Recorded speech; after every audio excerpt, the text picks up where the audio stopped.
The Women's Public Leadership Network is creating a state-based network of organizations that are supporting and encouraging women to run for office across the country, as you mentioned, up and down the ballot.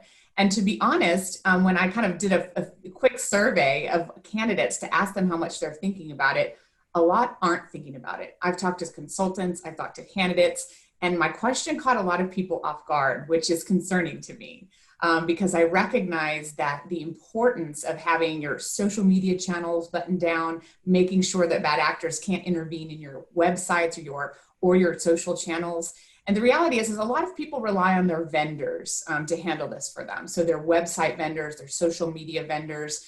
And what we want to do is make sure that people are thinking about this at the individual capacity. I have a friend who is an expert in this area. She often talks about cyber hygiene and the importance of all of us having two-factor authentication on all of our channels, making sure that we're using virtual private networks when we're in public Wi-Fi spaces. Those are basic things we all should be doing as individuals, but especially at the candidate level. Because if a bad actor does take over one of your channels or is able to infiltrate your email or your social channels, it can be disastrous for your campaign. Just today, I saw an email about a candidate in Texas whose email had been hacked. And if you open the email from that candidate, it would be a phishing scam asking for money.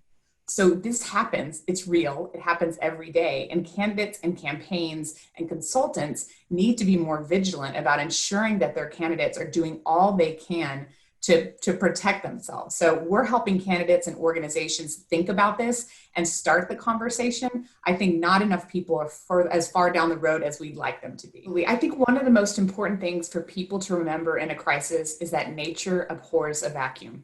I want you to communicate, get out there ahead of a situation. You might not have much to say, but you want to establish yourself as the credible resource early on for people to come back to for information.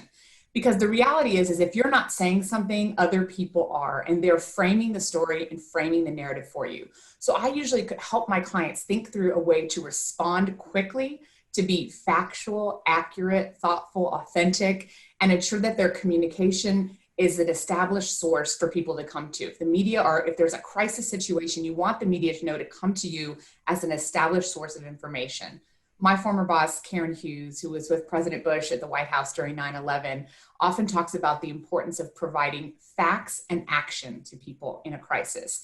On 9/11, she went on TV to the American people to say, here's what your government agencies are doing, and here's how you can take steps to protect yourself and help your neighbors. That's why we see people line up at blood banks when there's a crisis. People want to do something. So I often tell clients, think about facts and action, provide them with facts, and to give them something to do in a crisis. And those are two things that people can do on an individual level and an organizational level. If you're a candidate or a campaign that has had some sort of crisis, has been hacked, or had some sort of cybersecurity incident, you want to establish your source as the right information is coming from you, and you want to let people know what they can do to protect themselves. After spending 20 years in politics and working on campaigns, there's nothing quite like being a candidate yourself. There's a lot of on-the-job training that comes with it. But I will say that one of the very first things I did before publicly launching was sit down with somebody who's a cybersecurity expert. My friend runs a cybercrime support network. And she helped me make sure that I had that two-factor authentication, make sure that I was using virtual private network. I talked to somebody earlier today who's running for district attorney, and she said she's using an app that allows her to provide access to her various social channels to people on her campaign without giving them passwords. So you can imagine in a campaign, you have interns, you have all sorts of vendors. And if you're giving your password out to everyone, that's the worst thing you can possibly do. So I tried to make sure that we were maintaining good cyber hygiene on our campaign and make sure that everything was buttoned down. Because if I'm trying to send a message, in my campaign, I talked a lot about civility and collaboration and working together to get things done for our country. I can't really articulate that message if somebody's hacked into my social media and is sending out negative messages on my behalf.